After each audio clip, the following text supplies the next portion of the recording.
নমস্কার, আপনাদের সবাইকে স্বাগত জানিয়ে আমরা শুরু করছি আজকের এখনকার অনুষ্ঠান ভাগ্যবার্তা। ভাগ্যবার্তা অনুষ্ঠান আমাদের একটা অ্যাওয়ারনেস অনুষ্ঠান। তার কারণ আমাদের জীবনে চলার পথে প্রত্যেকটা বিষয়ের প্রয়োজন রয়েছে, ঠিক সেরকম জ্যোতিষশাস্ত্রেরও প্রয়োজন রয়েছে। ঠিক কোন সময় জীবনে জ্যোতিষশাস্ত্রের প্রয়োজন, জ্যোতিষশাস্ত্রের সাহায্যে আপনি জীবনটাকে কিভাবে এগিয়ে নিয়ে যাবেন, তার কারণ জ্যোতিষশাস্ত্রই একমাত্র পারে আপনার জীবনের ব্যর্থতাকে ঢেকে আপনাকে সফলতার দিকে এগিয়ে নিয়ে যেতে। কিন্তু এই কাজটা যারা সুন্দরভাবে করছেন তারাই সফল হচ্ছেন। এবং এই ক্ষেত্রে একটা কথা খুব পরিষ্কার যে এই কাজটি আপনাকে মানে আপনাকে পরামর্শ দেওয়ার জন্য অভিজ্ঞতাটা ভীষণ প্রয়োজন। অভিজ্ঞ মানুষ না হলে আপনাকে এই সফলতার পথটাকে দেখাতে তিনি পারবেন না। এই অভিজ্ঞতার নিরিখে এবং তার ব্যক্তিগত জীবনের সফলতার নিরিখে আমরা পণ্ডিতজির কথা বলতেই পারি, অর্থাৎ ভৃগুশ্রী জাতক। আমরা স্বাগত জানাবো এই অনুষ্ঠানে, তাকে অনেক অনেক স্বাগত। নমস্কার। শুরু করবো আজকের এই অনুষ্ঠান। থাকবে আজকের মহাযোগ নিয়ে বলবো, আজকের গোচরের, এবং তার পাশাপাশি থাকবে আজকের গুরুকথায় গুরু গোরক্ষনাথকে নিয়ে বলবো। আজ হচ্ছে কৃষ্ণপক্ষের ষষ্ঠী তিথি, রাত্রি 7টা 20 পর্যন্ত। আজ সূর্য সিদ্ধান্ত মতে ধৃতি যোগ, অত্যন্ত শুভ এই যোগ। আজ গোচরে আত্মকারক গ্রহ বুধ, আজকের গোচরে রাজ্যকারক গ্রহ হচ্ছে মঙ্গল এবং চন্দ্র। আজকে অভিজিৎ মুহূর্ত দিবা 12টা 20 থেকে 12টা 59 পর্যন্ত। আজকে রাহুকাল অপরাহ্ন 2টা 59 থেকে বিকেল 4টে 37 পর্যন্ত। রবি আজকে অবস্থান করবে কর্কট রাশির অশ্লেষা নক্ষত্রে, চন্দ্র আজকে অবস্থান করবে মীন রাশির রেবতী নক্ষত্রে, মঙ্গল আজকে অবস্থান করবে মিথুন রাশির মৃগশিরা নক্ষত্রে, বুধ আজকে অবস্থান করবে মিথুন রাশির পূর্ণবসু নক্ষত্রে, বৃহস্পতি আজকে অবস্থান করবে কর্কট রাশির পুষ্যা নক্ষত্রে, শুক্র আজকে অবস্থান করবে সিংহ রাশির উত্তর ফাল্গুনী নক্ষত্রে, শনি আজকে অবস্থান করবে মীন রাশির রেবতী নক্ষত্রে, রাহু আজকে অবস্থান করবে কুম্ভ রাশির ধনিষ্ঠা নক্ষত্রে, কেতু আজকে অবস্থান করবে সিংহ রাশির মঘা নক্ষত্রে। আজকের গোচরে দুটি গ্রহের সংযোগ দেখতে পাচ্ছি, অর্থাৎ সংযোগ গ্রহ। এক হচ্ছে মঙ্গল এবং বুধ মিথুন রাশিতে সংযোগ, শনি এবং চন্দ্র মীন রাশিতে সংযোগ। সংযোগ গ্রহ কখনো অশুভ ফল দেয় আর কখনো শুভ ফল দেয়। অর্থাৎ দেখতে হয় সংযোগ গ্রহগুলো তাদের মিত্র, সম এবং শত্রু সম্পর্ক কিনা। যেমন মঙ্গল এবং বুধের যে সংযোগ মিথুন রাশিতে, মঙ্গল বুধের সম্পর্ক কিন্তু সবসময় শত্রু সম্পর্ক। আবার শনি চন্দ্রের সম্পর্ক মীন রাশিতে, সেটাও কিন্তু শত্রু সম্পর্ক। কিন্তু জ্যোতিষশাস্ত্র বলছে যে যদি কোনো শুভ গ্রহের সাথে অশুভ গ্রহের সংযোগ হয়, যদি সেটা কোনো শুভ গ্রহের নিজভাবে হয়, তাহলে কিন্তু সেই গ্রহের ফল দেয়। অর্থাৎ এখানে বুধ হচ্ছে মিথুন রাশির নিজের ক্ষেত্র। এক্ষেত্রে মঙ্গলের সাথে বুধের যে সংযোগ, সেক্ষেত্রে কিন্তু জাতক জাতিকার জন্মকালীন যদি থাকে, সেক্ষেত্রে কিন্তু এই যুগে সাফল্য পাবে। যদি কখনো শুভ গ্রহের সংযোগ স্বক্ষেত্রস্থ থাকে, অত্যন্ত শুভ। আবার শুভ গ্রহ অশুভ গ্রহ সংযোগও কিন্তু শুভ ফল দেয় যদি শুভ গ্রহের স্বক্ষেত্রে থাকে। যেমন যদি তারা সম্পর্ক মিত্র থাকে, যেমন বৃহস্পতি যদি কখনো মকর রাশিতে নিচস্থ থাকে এবং বৃহস্পতি যদি শনিযুক্ত অবস্থা থাকে, সেই সংযোগের ফল দেয়। কারণ বৃহস্পতি এবং শনির সম্পর্ক সর্বদা মিত্র। আবার দেখা যায় যে কর্কট রাশিতে বৃহস্পতি শনির সংযোগ হয়, সেই শনির এবং বৃহস্পতি সংযোগটা, কারণ বৃহস্পতি সেখানে তুঙ্গি, শনি সেখানে মিত্র গ্রহ, অত্যন্ত শুভ ফল দেয়। মীন রাশিতে এবং ধনু রাশিতেও বৃহস্পতি শনির সংযোগে কিন্তু বিশেষভাবে শুভ ফল দেয়। কারণ যেহেতু দুটি গ্রহই হচ্ছে বৃহস্পতি হচ্ছে ধনু রাশির অধিপতি কারক গ্রহ এবং মীন রাশির অধিপতি কারক গ্রহ। আবার শনি যদি কখনো দেখা যায় যে মেষ রাশিতে নিচস্থ আছে, বৃহস্পতি যুক্ত, সেক্ষেত্রে শুভ ফল দেয় শনি যদি তুঙ্গি অবস্থা থাকে তুলা রাশিতে, সেই ক্ষেত্রে শনি বৃহস্পতি সংযোগে কিন্তু শুভ ফল দেয়। বৃহস্পতি বা শনি দুজনেই শুভ ফল দেয়। কারণ এখানে মিত্র সম্পর্ক আছে। ঠিক তেমনি যদি কখনো অশুভ গ্রহের সাথে শুভ গ্রহের যদি সম্পর্ক স্থাপন হয়, সেই সম্পর্ক যদি শুভ গ্রহের অধীনে হয় তবেই কিন্তু সাফল্য আসবে। যদি মঙ্গল এখানে যদি দেখা যায় যে মঙ্গল এবং বুধের সম্পর্ক মকর রাশিতে আছে, মঙ্গল সেখানে বলবান হয়ে গেল, শুভ গ্রহ সেইভাবে বলবান হলো না, সেখানে কিন্তু শুভ ফল দেবে না বুধের। কারণ সেখানে বুধ হচ্ছে বলহীন হয়ে গেল, কারণ যেহেতু শুভ গ্রহের অধীনে চলে গেছে, অশুভ গ্রহের অধীনে চলে গেছে, অশুভ গ্রহ বলবান। আবার মেষ রাশিতে, বৃশ্চিক রাশিতেও ঠিক তেমনি মঙ্গল বুধের সংযোগ হলে সেই ক্ষেত্রে কিন্তু মঙ্গলে এবং বুধের সংযোগে ভালো ফল দেয় না। তেমনি বুধ হচ্ছে কি, বুধ হচ্ছে বিদ্যাকারক, বুদ্ধিকারক, বুদ্ধিমত্তার কারক গ্রহ। বুধ হচ্ছে শুভ যোগাযোগ কারক গ্রহ।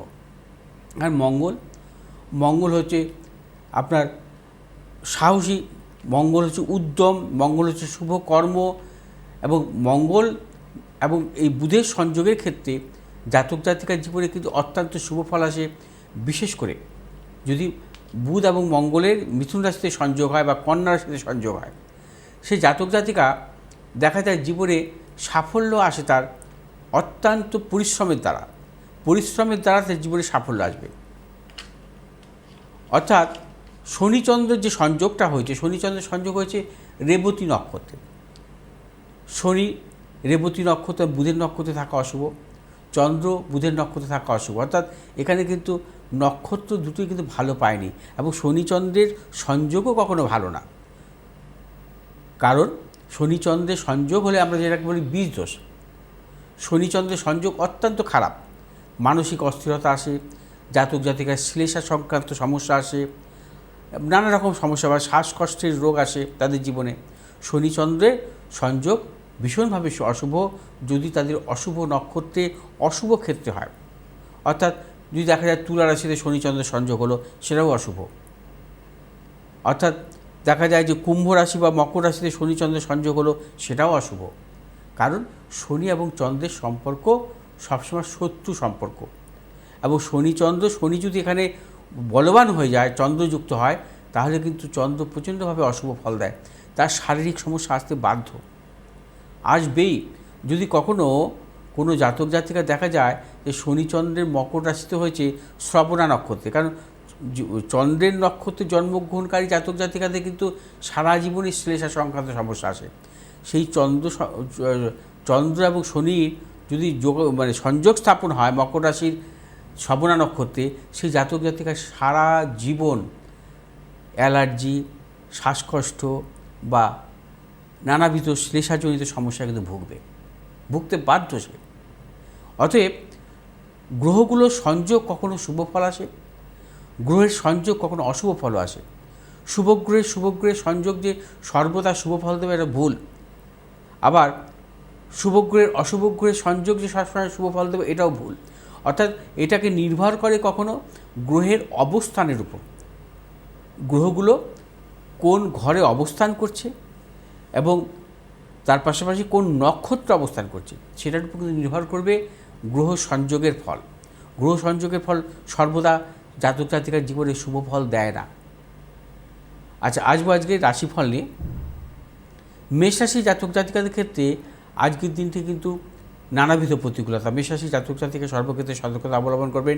শারীরিক মানসিক প্রতিকূলতা, দূরযাত্রার ক্ষেত্রে সতর্কতা অবলম্বন করবেন। শুভ দিক দক্ষিণ পূর্ব দিক, শুভ রং আপনাদের লাল এবং সবুজ। আজ 2 সংখ্যার জাতক জাতিকের ক্ষেত্রে শুভ, 8 সংখ্যার জাতক জাতিকের ক্ষেত্রে অশুভ। বৃষরাশি জাতক জাতিকাদের ক্ষেত্রে আজকের দিনটি প্রবলভাবে শুভ। অর্থলাভ, কর্মক্ষেত্রে সুনাম বৃদ্ধি, পদোন্নতি এবং পারিবারিক দিকে শুভ। শুভ দিক হচ্ছে উত্তর পশ্চিম দিক, শুভ রং সাদা এবং লাল। আজ 1 সংখ্যার জাতক জাতিকের ক্ষেত্রে শুভ, 8 সংখ্যার জাতক জাতিকের ক্ষেত্রে অশুভ। মিথুন রাশির জাতক জাতিকাদের ক্ষেত্রেও আজকের দিনটি শুভ। অর্থলাভ, কর্মক্ষেত্রে সুনাম বৃদ্ধি, পদোন্নতি এবং মিথুন রাশির জাতক জাতিকারা পেশাগত ব্যবসায় যুক্ত আছেন, অত্যন্ত শুভ ফল পাবেন। আজ মিথুন রাশির জাতক জাতিকারা যে কোনো শুভ কাজের ক্ষেত্রে দক্ষিণ পূর্ব দিকে অগ্রসর হবে সাফল্য। শুভ রং হচ্ছে আপনাদের সবুজ এবং লাল। আজ 4 সংখ্যার জাতক জাতিকের ক্ষেত্রে শুভ, 1 সংখ্যার জাতক জাতিকের ক্ষেত্রে অশুভ। কর্কট রাশির জাতক জাতিকাদের ক্ষেত্রেও আজকের দিনটি নানাবিধ সাফল্য। কর্কট রাশির জাতক জাতিকাদের অর্থ লাভ, কর্মক্ষেত্রে সুনাম বৃদ্ধি, পদোন্নতি, ব্যবসায়ীদের ক্ষেত্রে বিশেষভাবে শুভ। যারা মেডিসিনমূলক ব্যবসা বা পেশাগত ব্যবসার সাথে যুক্ত আছেন অত্যন্ত শুভ ফল পাবেন। আজ আপনার যে কোনো শুভ কাজের ক্ষেত্রে দক্ষিণ পশ্চিম দিকে অগ্রসর হবেন সাফল্য। শুভ রং হচ্ছে আমাদের সাদা এবং লাল। আজ 4 সংখ্যার জাতক জাতিকের ক্ষেত্রে অশুভ, 6 সংখ্যার জাতক জাতিকের ক্ষেত্রে শুভ। সিংহ রাশির জাতক জাতিকারা আজকের দিনটি নানাবিধ প্রতিকূলতার মধ্যে কাটাবেন। আজ আপনাদের শারীরিক মানসিক প্রতিকূলতা অর্থনৈতিক উন্নতির ক্ষেত্রে ব্যাহত হতে পারে। প্রিয়জনের সাথে মতানৈক্য গুপ্ত শত্রু বৃদ্ধি হতে পারে। আজ সিংহরাশির জাতক জাতিকা কোনো মতানৈক্যে জড়াবেন না। শুভ দিক পূর্ব উত্তর দিক। শুভ রং আপনাদের লাল এবং হলুদ। আজ 4 সংখ্যার জাতক জাতিকের ক্ষেত্রে অশুভ, 3 সংখ্যার জাতক জাতিকের ক্ষেত্রে শুভ। কন্যা রাশির জাতক জাতিকাদের ক্ষেত্রে আজকের দিনটি শুভ। অর্থ লাভ, কর্মক্ষেত্রে সুনাম বৃদ্ধি। যারা পেশাগত ব্যবসায় সাথে যুক্ত আছেন অত্যন্ত শুভ, সন্তানের সাফল্য। শুভ দিক হচ্ছে দক্ষিণ পশ্চিম দিক। শুভ রং আপনাদের আজ সবুজ এবং লাল। আজ 6 সংখ্যার জাতক জাতিকের ক্ষেত্রে বিশেষভাবে শুভ, 7 সংখ্যার জাতক জাতিকের ক্ষেত্রে অশুভ। তুলা রাশির জাতক জাতিকারা আজকের দিনটি সর্বক্ষেত্রে সতর্কতা অবলম্বন করবেন। শারীরিক মানসিক প্রতিকূলতা অর্থনৈতিক উন্নতির ক্ষেত্রে ব্যাহত হতে পারে। প্রিয়জনের সাথে মতানৈক্য গুপ্ত শত্রু বৃদ্ধি হতে পারে। তুলা রাশির জাতক জাতিকারা আজ যে কোনো শুভ কাজের ক্ষেত্রে দক্ষিণ পশ্চিম দিকে অগ্রসর হবেন সাফল্য। শুভ রং সাদা এবং লাল। আজ 8 সংখ্যার জাতক জাতিকের ক্ষেত্রে বিশেষভাবে শুভ, 9 সংখ্যার জাতক জাতিকের ক্ষেত্রে অশুভ। বৃশ্চিক রাশির জাতক জাতিকাদের আজকের দিনটি শুভ। অর্থ লাভ, কর্মক্ষেত্রে সাফল্য। ব্যবসায়ীদের ক্ষেত্রে বিশেষভাবে শুভ। যে সমস্ত ব্যবসায়ী ধাতব বা আকরিক ব্যবসায় যুক্ত আছেন অত্যন্ত শুভ ফল পাবেন। শুভ দিক হচ্ছে আপনাদের পশ্চিম উত্তর দিক। শুভ রং আপনাদের লাল এবং হলুদ।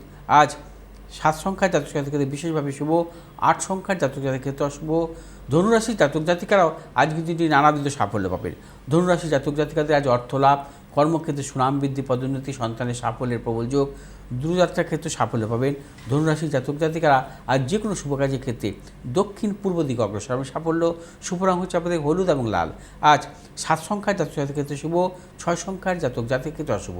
মকর রাশির জাতক জাতিকারা আজকের দিনটি নানাবিধ প্রতিকূলতার মধ্যে কাটাবেন। মকর রাশির জাতক জাতিকারা আর সর্বক্ষেত্রে ভেবেচিন্তে অগ্রসর হবেন। আজ কোনো মতানৈক্যে জড়াবেন না। আজকের দিনটি কোনো হঠকারিতার সিদ্ধান্ত নেবেন না। মকর রাশির জাতক জাতিকারা আর যে কোনো শুভ কাজের ক্ষেত্রে দক্ষিণ পূর্ব দিকে অগ্রসর হবেন সাফল্য। শুভ রং আপনাদের নীল এবং লাল। আজ 5 সংখ্যার জাতক জাতিকের শুভ, 8 সংখ্যার জাতক জাতিকের ক্ষেত্রে অশুভ। কুম্ভ রাশির জাতক জাতিকের ক্ষেত্রে আজকের দিনটি সর্বক্ষেত্রে সাফল্য। অর্থ লাভ, কর্মক্ষেত্রে সাফল্য। ব্যবসায়ীদের ক্ষেত্রে বিশেষভাবে শুভ। আজ কুম্ভ রাশির জাতক জাতিকারা যে কোনো শুভ কাজের ক্ষেত্রে উত্তর পশ্চিম দিকে অগ্রসর হবে সাফল্য। শুভ রং হচ্ছে আমাদের নীল এবং হলুদ। আজ 1 সংখ্যার জাতক জাতিকের ক্ষেত্রে বিশেষভাবে শুভ, 7 সংখ্যার জাতক জাতিকের ক্ষেত্রে অশুভ। মীন রাশির জাতক জাতিকারা আজকের দিনটি সর্বক্ষেত্রে সতর্কতা অবলম্বন করবেন। মীন রাশির জাতক জাতিকাদের শারীরিক মানসিক প্রতিকূলতা, ব্যবসায়ীদের ক্ষেত্রে নানা রকম প্রতিকূলতা আসতে পারে। ব্যবসার ক্ষেত্রে সতর্কতা অবলম্বন করবেন। কোনো মতানৈক্যে জড়াবেন না। গুপ্ত শত্রু বৃদ্ধি হতে পারে। মীন রাশির জাতক জাতিকারা আর যে কোনো শুভ কাজের ক্ষেত্রে দক্ষিণ পূর্ব দিকে অগ্রসর হবে সাফল্য। দক্ষিণ পশ্চিম দিকে অগ্রসর হবে সাফল্য। শুভ রং হচ্ছে আপনাদের হলুদ এবং লাল।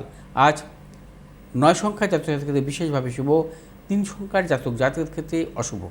আচ্ছা, রাশিফল শেষ আমি একটু জানিয়ে দিই পণ্ডিতজিকে আপনারা কবে কোথায় কখন পাবেন। প্রত্যেক রবিবার দিন পণ্ডিতজিকে পাবেন গড়িয়াহাটে, প্রত্যেক সোমবার পাবেন দক্ষিণেশ্বর, প্রত্যেক মঙ্গলবার হাতিবাগান, প্রত্যেক বুধবার, শুক্রবার এবং শনিবার পাবেন বারাসাতে। আগামী 20 August Jamshedpur chamber, 21 August Medinipur chamber, 29 August বর্ধমানে চেম্বার, 30 অগস্ট দুর্গাপুর এবং আসানসোলে চেম্বার, 3রা সেপ্টেম্বর মেচেতায় চেম্বার রয়েছে, 4ঠা সেপ্টেম্বর কৃষ্ণনগর, 5ই সেপ্টেম্বর মালদা, 6ই সেপ্টেম্বর শিলিগুড়ি এবং 7ই সেপ্টেম্বর বহরমপুর চেম্বার। অনলাইন আপনারা প্রত্যেক দিন করতে পারেন এই 8583013265 এবং 9836646559। আর আগামী 12ই অগস্ট যজ্ঞ রয়েছে, আপনারা জানেন যে অমাবস্যা, এবং সেখানে তারাপীঠে মহাযজ্ঞ থাকে। পণ্ডিতজিরা প্রত্যেক অমাবস্যাতেই আপনারা পান, যোগাযোগ করে নিতে পারবেন। পণ্ডিতজি একজন বন্ধু আছে। আচ্ছা তো নমস্কার, কে রয়েছেন? নমস্কার। হ্যাঁ, কে? নমস্কার, আমি বাগনান থেকে বলছি। নাম কি? মথুর মান। মথুর? হ্যাঁ, মথুর মান। আচ্ছা, বলুন ডেট অফ বার্থ। এটা কার্ড সম্পর্কে জানবেন? আমার মেয়ে সম্বন্ধে একটু জানবো। আচ্ছা, ডেট অফ বার্থ বলুন মেয়ের। 14/3/1994। 14/3/1994, তাই তো? হ্যাঁ, সময় সোমবার সকাল 7:15। 7:15 সকালবেলা। কোথায়? বাগনান। আচ্ছা, সকালবেলা জন্ম বললেন না? হ্যাঁ, সকাল 7টা 15। বাগনানে জন্ম।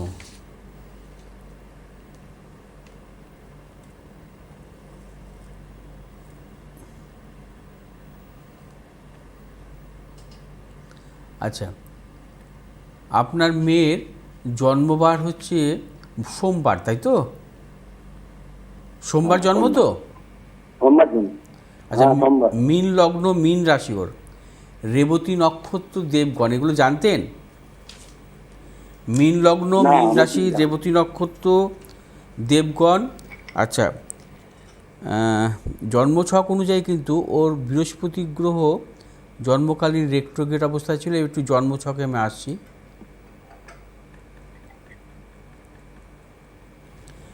আচ্ছা, লগ্নেই হচ্ছে ওর শুক্র চন্দ্রের যোগ আছে।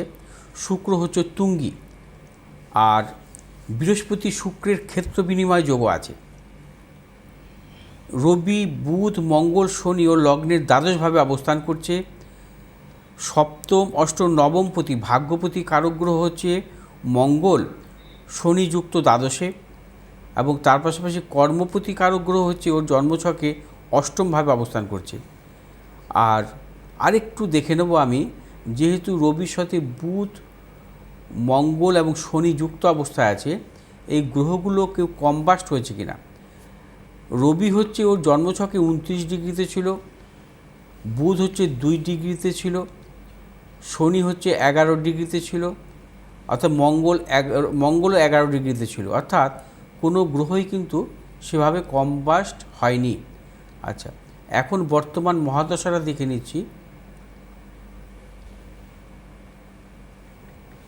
এখন বর্তমান ওর মহাদশা চলছে শুক্রের মহাদশা। শুক্র হচ্ছে ওকে জীবনে কিন্তু সাফল্য দেবে, বা মানে উন্নতির ক্ষেত্রে, কারণ শুক্র জন্মছকেও কিন্তু লগ্নভাবে তুঙ্গি অবস্থায় আছে, এবং নবাংশ শুক্র সক্ষেত্রস্থ অবস্থান করছে। এখন হচ্ছে ওর চলছে শুক্রের সাথে বৃহস্পতির দশা অন্তর্দশা। চাকরি করছে তো? চাকরি করছি।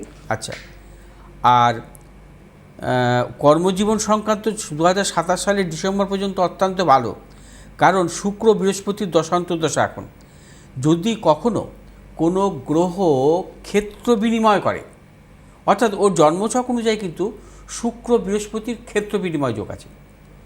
এখন কিন্তু শুক্র বৃহস্পতিরই দশা অন্তর্দশা চলছে, অর্থাৎ শুক্রের মহাদশা, বৃহস্পতির অন্তর্দশা।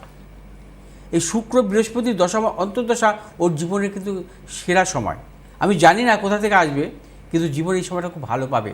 27 সালের ডিসেম্বর মাস পর্যন্ত এই সময়টা কিন্তু অত্যন্ত ভালো, অর্থাৎ কর্মজীবন সংক্রান্ত ভালো আসতে পারে, অর্থনৈতিক দিক থেকে ভালো আসতে পারে। ঠিক আছে, তবে একটা জিনিস আপনাকে সতর্কতা অবলম্বন করতে হবে, যেহেতু ওর জন্মছকের সপ্তম প্রতিকারক গ্রহ বুধ, সপ্তম প্রতিকারক গ্রহ বুধ একাধিক পাপগ্রহযুক্ত অবস্থায় দুস্থানগত অবস্থায় আছে, অর্থাৎ রবি, মঙ্গল, শনি, এটা কিন্তু ভালো নয়। ম্যারেজ লাইফ সংক্রান্ত সমস্যা আসে। হ্যাঁ, আপনার কি প্রশ্ন আছে বলুন? 32 বছর বয়স, বিয়ে আমি হয়ে যাওয়ার বিয়ে কথা। সম্বন্ধে জানবার জন্যই ফোনটা করি। বিয়ে হয়নি? না না, বিয়ের যোগাযোগ কি করছেন? বিয়ের যোগাযোগ হচ্ছে না। আমি তো বলে দিলাম কেন সমস্যাটা, ওই জন্য লেট ম্যারেজ হয়, বা আপনার ম্যারেজ লাইফে এরকম সমস্যা আসে। হ্যাঁ, যাই হোক, আপনি এটা কারোর পরামর্শ নিয়ে নিন। হ্যাঁ, মানে অলরেডি ওনার মেয়ে 32 বছর বয়স হয়ে গিয়েছে, এখনো পর্যন্ত আপনার মেয়ের বিয়ের যোগাযোগই হচ্ছে না, আপনি বললেন। আর পণ্ডিতজি বললেন আপনার মেয়ের কর্মক্ষেত্রে যতটা ভালো, ঠিক বিবাহিত জীবন বা সেটা ভালো না, দিকটা ততটাই খারাপ। সেটা তো আমি পরিষ্কার খুলেই বলে দিলাম কেন খারাপ। তো আপনি যোগাযোগ করে নেবেন, হাতে তো সময় আমাদের কম। হ্যাঁ, সেই জন্য আজকে সময় কম, সেই জন্য বেশি বলতে পারলাম না। আজকে থাকবে গুরু কথা, গুরু গোরক্ষনাথকে নিয়ে বলবো। গুরু পূর্ণিমা উপলক্ষে ভারতের আধ্যাত্মিক গুরুদের নিয়ে ধারাবাহিকভাবে আলোচনা চলছে। আজ গুরু গোরক্ষনাথ এবং তার অলৌকিক জীবন নিয়ে কিছু আলোকপাত করব। গুরু গোরক্ষনাথ ছিলেন নাথ সম্প্রদায়ের অন্যতম সন্ন্যাসী। তার সঠিক আবির্ভাব ও তিরোধান দিবস স্পষ্ট করে বলা যায় না। তিনি ছিলেন মদসেন্দ্রনাথের প্রধান শিষ্য এবং উত্তরসূরি। অত্যন্ত কঠিন হঠযোগ সাধনা করে তিনি সিদ্ধি লাভ করেছিলেন। তার নানাবিধ অলৌকিক ক্ষমতার কথা আজ কিংবদন্তির ন্যায় প্রচারিত। গুরু গোরক্ষনাথ কর্মকাণ্ড শুধু ভারত নয়, নেপালেও তার বিস্তৃত ছিল। নেপালের গোর্খা জনজাতি মহাযোগী গোরক্ষনাথকে তাদের রক্ষাকরী দেবতারূপে পুজো করেন। এমনকি রাজতন্ত্রের যুগে নেপালের মুদ্রায় বা প্রশাসনিক বিভিন্ন চিহ্নে গোরক্ষনাথের ছবি ব্যবহার করা হতো। ধর্মপ্রাণ নেপালিরা বিশ্বাস করেন যুগ যুগ ধরে মহাসাধক গোরক্ষনাথ তাদের রক্ষা করেছেন। খুব সম্ভবত গুরু গোরক্ষনাথের থেকেই গোর্খা শব্দের উৎপত্তি। একবার কোনো এক কারণে গোরক্ষনাথ নেপালবাসীর উপর প্রচণ্ড ক্ষুব্ধ হয়ে নেপাল ছেড়ে চলে যান। তারপর নেপালের উপরে আসে নানারকম প্রাকৃতিক অভিশাপ, বিপর্যয় এবং অভিশাপ, অনাবৃষ্টি, দাবানল, ভূমিকম্পর কবলে পড়ে গোটা দেশ। বহুদিন এই অবস্থা সহ্য করার পর নেপাল রাজ সিদ্ধান্ত নেন যে সবাই মিলে গোরক্ষনাথের শরণাপন্ন হবেন। সেই মতো দেশের সাধারণ মানুষ থেকে শুরু করে রাজা রানী একসাথে গোরক্ষনাথের আরাধনা শুরু করেন। তারপরে গুরু গোরক্ষনাথের কৃপায় নেপাল আবার শস্য শ্যামল সজীব হয়ে ওঠে। আজও নেপালের লোককাহিনীতে এই ঘটনা বিশেষভাবে উল্লেখিত আছে। একবার গুরু গোরক্ষনাথ তার গুরু মতসেন্দ্রনাথকে যোগ বলে কামাখ্যার মায়াবী নারীদূত থেকে রক্ষা করেছিলেন। বহুদিন গুরু সান্নিধ্য না পেয়ে একবার ধ্যানস্থ গোরক্ষনাথ ধ্যানের মধ্যে গুরুকে স্মরণ করেন। ধ্যানাবিষ্ট অবস্থায় তিনি আশ্চর্য হয়ে দেখলেন গুরুদেব রয়েছেন কামরূপে এবং সেখানে শত শত তরুণী দ্বারা তিনি বেষ্টিত। ভাবলেন কামরূপ রাজ্যের কুহুকিনী নারীদের মায়াজালে আটকে গুরুদেব ভোগসুখে ডুবে আছেন। যোগ বলে গোরক্ষনাথ গুরুদেবকে উদ্ধারের নিমিত্ত সেখানে উপস্থিত হলেন এবং অনেক চেষ্টায় সেখানে থেকে তাকে উদ্ধার করে আনলেন। বাস্তবে হয়তো গুরু তার শিষ্যর ভক্তি এবং ক্ষমতার পরীক্ষা নিয়েছিলেন। বর্তমানে উত্তরপ্রদেশের গোরক্ষপুর শহর তার নামেই গড়ে উঠেছে। গোরক্ষনাথের মন্দির রয়েছে। এই স্থানে গুরু শিষ্য পরম্পরা মেনে নাথ সম্প্রদায়ের আধ্যাত্মিক ঐতিহ্য এবং পরম্পরা বর্তমানে সফলভাবে বহন করে চলেছেন সুযোগ্য উত্তরসূরিরা। দেশ এবং দেশের বাইরেও অসংখ্য ভক্ত শিষ্য রয়েছে। আজকে এখানে শেষ করলাম, আজকের হাতে সময় নেই। ধন্যবাদ জানাবো পণ্ডিতজিকে, ধন্যবাদ জানাবো আপনাদের। আপনারা যোগাযোগ করুন এবং সামনের এই অঙ্গসাকে আপনারা আপনাদের জীবনের মোড় ঘোরাতে কিন্তু কাজে লাগাতেই পারেন। আজকে এই মুহূর্তে এই পর্যন্তই। নমস্কার।